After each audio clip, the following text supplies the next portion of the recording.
What's up, everybody? Welcome back to another video here at Wall Street PR. In today's video, I'm going to be going over a company known as Global Helium. Their ticker symbol is HECOF, and they're currently trading, as you can see over here, at just 59 cents per share. They are down from their all-time high of $2.60 back on November 1st of 2021. You can see at that time they had a pretty clear and consistent uptrend, peaking all the way up here before pulling back sharply, kind of bouncing around and consolidating in this range for a few months, pulling back again, bouncing back up. And as of late, as of the past few weeks and months, honestly, they have been kind of trading in this range. So I do think now, just trading at 59 cents per share, down over $2 from their peak, I think they are pretty intriguing right here at this price level. Before I break that down further, as always, I want to give an overview on the company, what they do, and talk about some of the recent news and some of the catalysts regarding this company. So if we take a look on their official website on globalhelium.com, if we scroll down here, you can see that Global Helium Corp is developing helium resource assets to meet the growing demands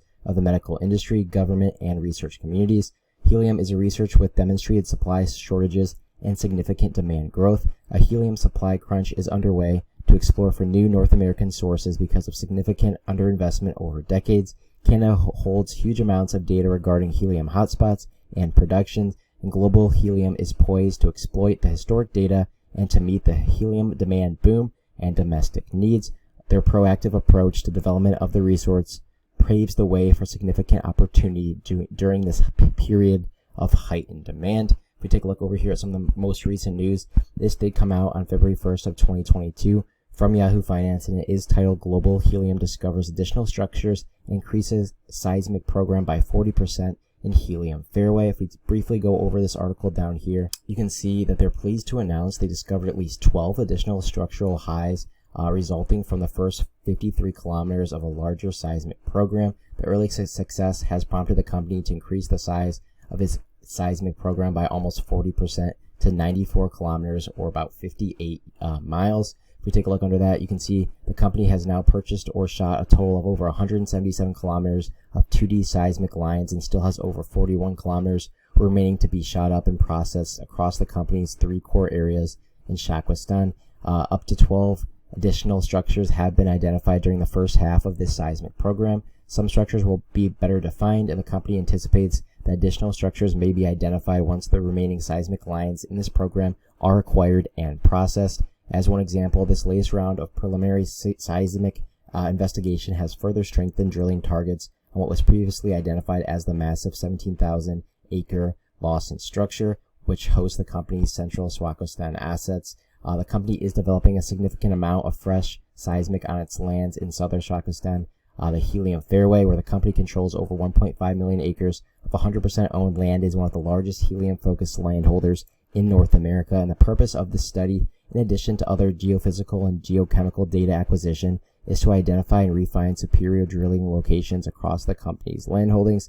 So if we close things back out over here on Webull, I'm going to go ahead and actually zoom out on this chart just so you guys can get a better picture of where things are and where it's currently heading. You can see a clear trend right here from the low all the way up to this high. But after that, you can kind of see they have been in this downtrend. I won't really call this a clear downwards channel, but you can see they clearly do have a few touch points. I could even draw another one just under that, a little bit lower from about right here all the way down to their current level as well. Two kind of upper resistance trend lines that they are kind of trading between in the part of this lower trend line. You can see there's another one right about there, so they are kind of nearing the end of this.